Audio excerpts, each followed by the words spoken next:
Hello everyone, I'm Priyanka and I'm back again for a new chapter that is Bholi.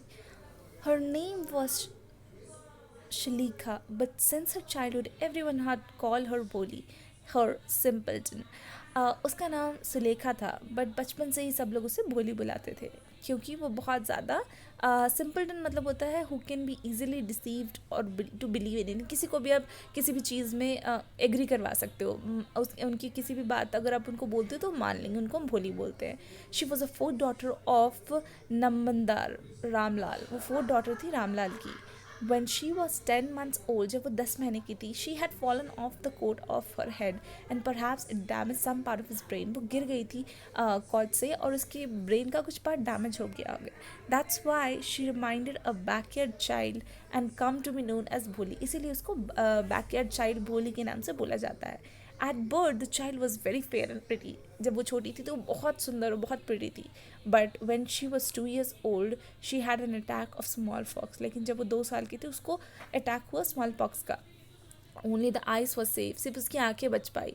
Entire body was permanently disfigured by deep black pock marks. लेकिन उसकी पूरी body में सिर्फ pock marks हो गए. Little Sulekha could not speak till she was 5. Sulekha बात भी नहीं कर पाती थी जब तक से वो 5 साल की नहीं हुई. When at last she learned to speak, she stammered. जब उसने बोलना सीखा तब वो स्टैमरिंग करने लगी, अटक अटक के बोलने लगी. The other children made fun of her. लोग उसका दूसरे बच्चे उसका मजाक उड़ाते थे, उसकी मिमिक्री करते थे, उसकी एक्टिंग करते थे. As a result, she talked very little. और इस कारण से वो बहुत कम बोलने लगी. Ramlal had 7 children. उसकी 7 बच्चे थे. 3 लड़के थे, 4 लड़कियां थी. यंगेस्ट ऑफ देम वॉज भोली. उसमें से सबसे छोटी भोली थी. It was the prosperous farmer household and there was plenty to eat and drink. उसके पापा बहुत बड़े फार्मर थे तो उनके घर पे बहुत कुछ खाने पीने का होता था. ऑल द चिल्ड्रन एक्सेप्ट भोली वर हेल्दी. भोली के अलावा सारे बच्चे हेल्दी और स्ट्रॉन्ग थे. The son had been sent to the city to study in school. बच्चों को स्कूल में भेज दिया गया और बाद में कॉलेज में सिटी में भेज दिया गया पढ़ने के लिए. Of the daughter Radha, the eldest had already been married. जो बड़ी थी उनकी शादी हो गई. सेकेंड डॉटर जो थी Mangala, marriage had been also settled. उसकी में शादी तय हो गई थी. Ramlal could think of third Champa. Ramlal तीसरी बेटी चंपा के बारे में सोच रहा था. They were good looking. वो सब अच्छी थी. And it was not difficult to find bridegrooms for them. वो सारी बेटियाँ उनकी बहुत सुंदर थी इसलिए उनको उनके लिए ब्राइड मतलब उनके लिए दूल्हा ढूंढने में ज़्यादा दिक्कत नहीं हुआ. बट रामलाल को सबसे ज़्यादा चिंता भोली की थी. She would neither look good not intelligent. ना ही वो अच्छी दिखती थी ना ही वो इंटेलिजेंट थी. भोली वो 7 years ओल्ड. भोली 7 साल की थी जब मंगला की शादी हो गई. The same year of primary school of girls was open in the village. The tehsildar sahib came to perform its opening ceremony. Said to Ramlal, उन्होंने रामलाल से कहा, as a revenue official, you are the representative of government in the village and so you must set an example of villagers. आपको एक example set करना चाहिए villages के लिए. You must send your daughter to school. आपको अपनी daughter को school भेजना चाहिए. That night when Ramlal consulted his wife, उस रात में रामलाल ने अपनी वाइफ से इस बारे में बात की. She cried, are you crazy? वो बोलते तुम पागल हो गए हो क्या? If girls go to school who will marry them. अगर वो स्कूल जाएंगे तो उससे शादी कौन करेगा. Ramlal had not the courage to disobey the tehsildar. लेकिन रामलाल के पास इतना करेज नहीं था कि वो तहसीलदार को डिसओबे करे. At last his wife said, I will tell you what to do. मैं तुम्हें बताती हूँ तो कि तुम क्या करो. सेंड भोली टू स्कूल. उसको स्कूल भेज दो. As it will be there in little chances of her getting married. शायद इससे थोड़ा चांसेस हो जाए कि उसकी शादी हो पाए with her ugly face and lack of sense. Let the teachers at school worry about her. The next day, Ramlal caught Bholi by the hand and said, "Come with me." उसका हाथ पकड़ के भोली को वो स्कूल लेके गया. भोली वॉज फ्राइटेड. भोली बहुत डरी हुई थी. She did not know what school was like. उसे पता नहीं था स्कूल कैसा होता है. She reminded how a few days ago their old cows. उसके कुछ दिन पहले की उसे अपनी पुरानी गाय याद आ रही थी. Lakshmi had been turned out the house and sold. No, no, no, no, she shouted in terror and pulled her hand away from his father grip. वो अपना हाथ अपने पापा से छुड़ा के वहाँ से भाग जाती है. What's the matter with you, you fool? वो बोलते तुम्हारा हुआ क्या है. Shouted रामलाल. रामलाल उस पर चिल्लाते हैं. I am only taking you to school. मैं तुम्हें स्कूल ही ले जा रहा हूँ. Then he told his wife, let her wear some decent clothes today. वो बोलते चलो उसको कुछ अच्छे कपड़े पहना दो आज. Or else what will the teachers and other school girl think. वरना बाकी स्कूल गर्ल्स क्या सोचेंगे इसके बारे में. New clothes had been made for Bholi, नए कपड़े उसके लिए बनाए गए. The old rose of her sisters were passed on to her. No one cared to mend or wash her clothes. कोई भी उसके कपड़े वॉश नहीं करता था. But today she was lucky to receive a clean dress. But आज उसको एक साफ ड्रेस मिला, which word had shrunk after many washing and no longer fitted Champa. She was even bathed, उसको नहलाया गया, and the oil was rubbed into the dry hair. और उसके बालों में ऑयल लगाया गया and matted hair. Only then she began to believe that she was taken to a place better than home. तब उसको बिलीव हुआ वो कि अपने घर से किसी और अच्छी जगह पे जा रही है. When they reached the school, the children were already in the classroom. जब वो स्कूल पहुंची तो सारे बच्चे ऑलरेडी क्लासरूम में थे. Ramlal handed over his daughter to the headmistress. Ramlal अपनी बेटी को हेडमिस्टर के पास दे के चला गया. Left alone the poor girl looked about her with fear laden eyes. वो बहुत डर से उनकी तरफ देख रही थी. देयर वर सेवरल रूम, वहाँ पे बहुत सारे रूम थे और हर एक रूम में बहुत सारी लड़कियाँ थी. रीडिंग, कुछ बच्चे बुक्स में पढ़ाई कर रहे हैं, कुछ बच्चे स्लेट्स में लिख रहे हैं. हेडमिस्टर आज Bholi to sit down in the corner of the one of the classroom. Headmistress ने बोला कि भोली एक कॉर्नर में जाके क्लासरूम में बैठ जाओ. Bholi did not know what exactly the teacher was like and what happened there. Bholi को नहीं पता था कि वहाँ क्या होने वाला है. But she was glad to find so many girls almost of her own age. लेकिन उसे खुशी हुआ कि इतनी सारी लड़कियाँ हैं उसकी एज की, वो देख के. She hoped that one of these girls might become her friend. वो सोची कि शायद इनमें से कोई एक लड़की मेरी दोस्त बन जाए. The lady teacher who was in the class were saying something to the girls, but Bholi could not understand nothing. Lady teacher class में लड़कियों को कुछ बोल रही थी लेकिन भोली को कुछ भी समझ नहीं आया. She looked at the pictures of the wall. वो दीवारों के पिक्चर्स को देखने लगी. The color fascinated her. को कलर बहुत अच्छे लगने लगे. The horse के ब्राउन रंग, horse on the tehsildar had come to first village. गोट जो ब्लैक रंग के थे, पैरट्स जो ग्रीन के थे, मैंगोज ऑर्चर्ड, ये सब देख के उसे बहुत अच्छा लगा. सडनली भोली notice that the teacher was standing bye her side. फिर उसने देखा कि उसकी टीचर उसके बगल में खड़ी है, उस पर स्माइल कर रही है. What's your name little one. वो पूछती कि तुम्हारा नाम क्या है. वो she could not stammer no further that. उसके आगे वो बोल नहीं पाई.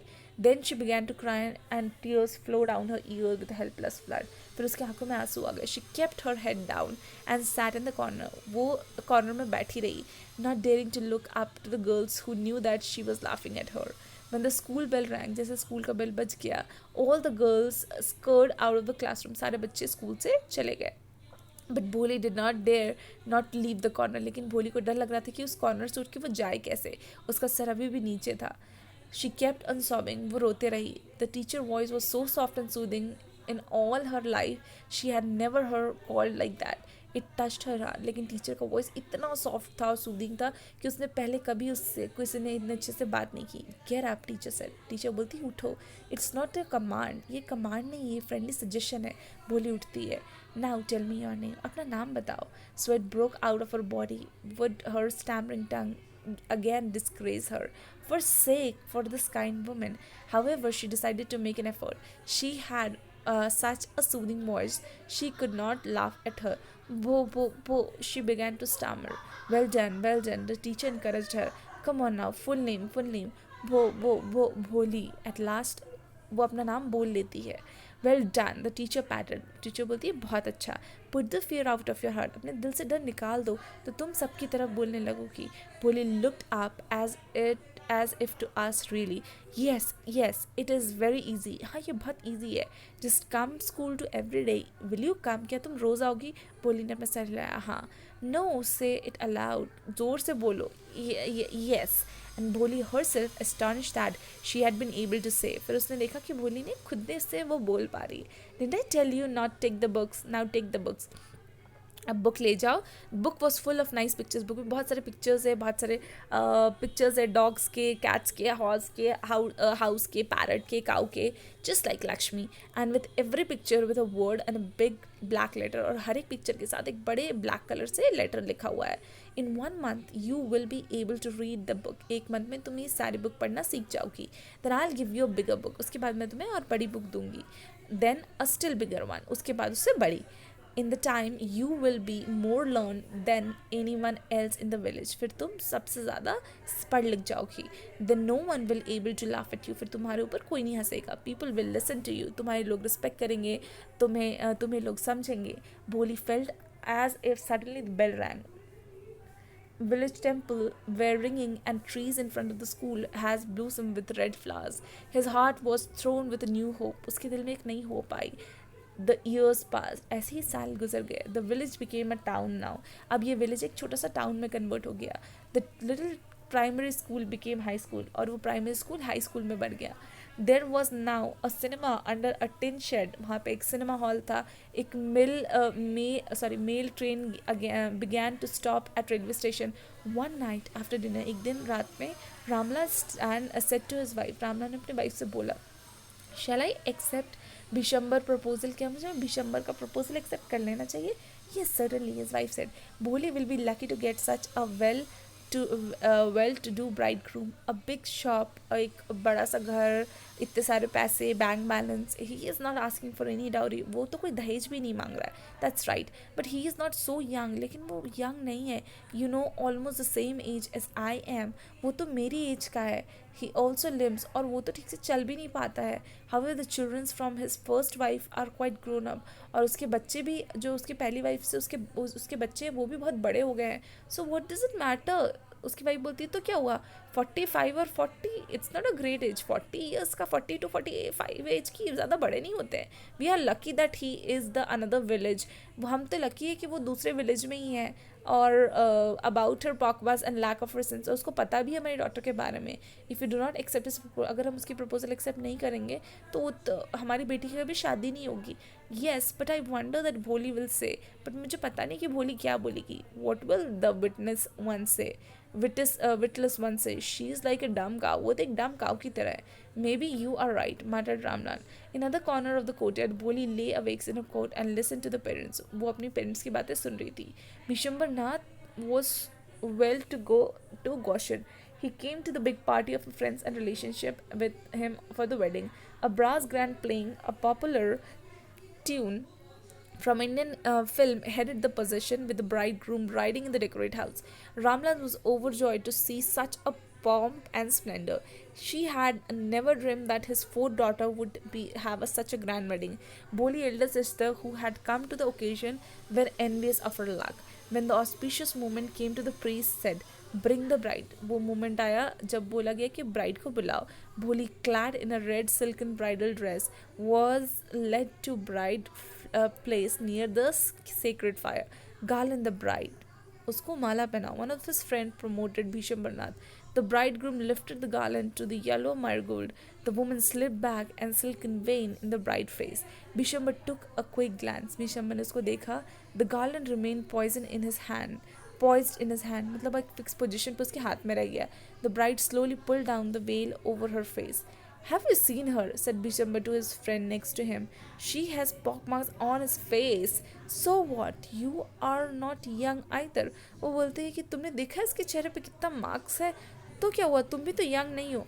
May be, but if I am to marry her father must give me 5,000 rupees. लेकिन अगर मुझे इससे शादी करनी है तो इसके पापा को मुझे 5,000 रुपये देने पड़ेंगे.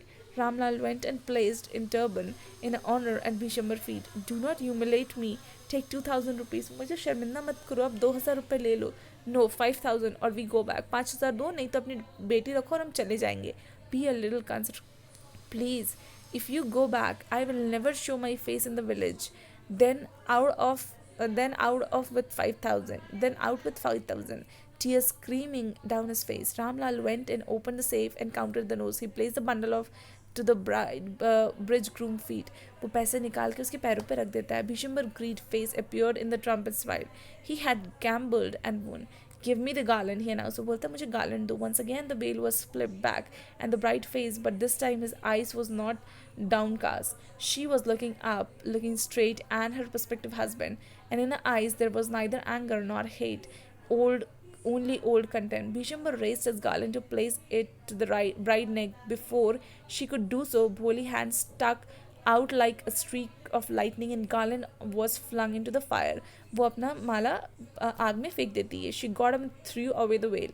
वो उठती है और वहाँ से चली जाती है. "पिताजी," said Boli, is a clear loud voice, and her father, mother, sister, brother relation सबसे बोलती है, to hear her speak without any slightest stammer. "पिताजी, टेक बैक योर मनी, आप अपने पैसे ले जाओ, मैं इस इंसान से शादी नहीं करूँगी। रामलाल वॉज थम्बस्टक, रामलाल चौके मतलब रामलाल को एकदम ऐसा शौक सा लगा। The guest began to whisper, सारे गेस्ट बातें करने लगे, शो सेमलेस, शो अगली, कितनी शेमलेस है ये लड़की, कितनी बुरी है ये लड़की। बोली, आर यू क्रेजी, क्या तुम पागल हो? शाउटेड रामलाल। रामलाल बोलता कि तुम पागल हो, you want to disgrace your family, तुम अपने पेरेंट्स की इज्जत नीचे करना चाहती हो क्या? तुम अपने पेरेंट्स की इज्जत की कोई परवाह नहीं है क्या? हैव सम रिगार्ड, कुछ तो हमारी इज्जत रखो। For your sake of izzat, said Bholi, I was willing to marry this lame old man, आपकी इज्जत के लिए मैं इस बूढ़े इंसान से शादी करने वाली थी, लेकिन इतना ग्रेडी लालची इंसान, ये मेरा हस्बैंड नहीं हो सकता है, नहीं नहीं नहीं। What a shameless girl. We all thought that she was a harmless dumb cow. ये कितनी बेशरम लड़की है, हमने तो सोचा था कि ये बहुत भोली है। भोली turn violent on an old woman. Yes aunty, आप सही बोल रहे हो। You thought I was a डम काउ, आपको लगा था कि मैं एक गाय हूँ। That's why you wanted to hand me over this heartless creature, but now the dumb cow, the stammering fool speaking. Do you want to hear more, क्या आपको और सुनना है? Bishopnath, the gossip, started to go back with his party. The confused bandsman thought this was an end of the ceremony and stuck up the closing song. Ramlal stood rooted to the ground, his head bowed low. उसका sir झुक गया। The flame of the secret fire slowly down, जो अग्नि थी जिसमें वो लोग साथ फेरे लेने वाले थे वो बुझ गए। एवरी वन वॉज गॉन, सब लोग वहाँ से चले गए। Ramlal turn to Bholi and said, but what was about you, no one will ever marry you now. वो बोलते, तुम्हारे बारे में क्या बेटा, तुमसे अब कोई शादी नहीं करेगा, अब तुम क्या करोगी? Sulekha said in a voice that was calm and steady, don't you worry पिताजी, आप परेशान मत होइए।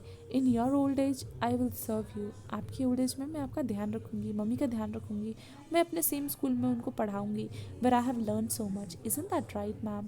The teacher had all along stood in the corner watching the drama. Yes, Polly, of course, she replied, and the smiling face was a light of deep satisfaction that the artist feel while completing and completing of her masterpiece. And this is written by K. Abbas. Thank you.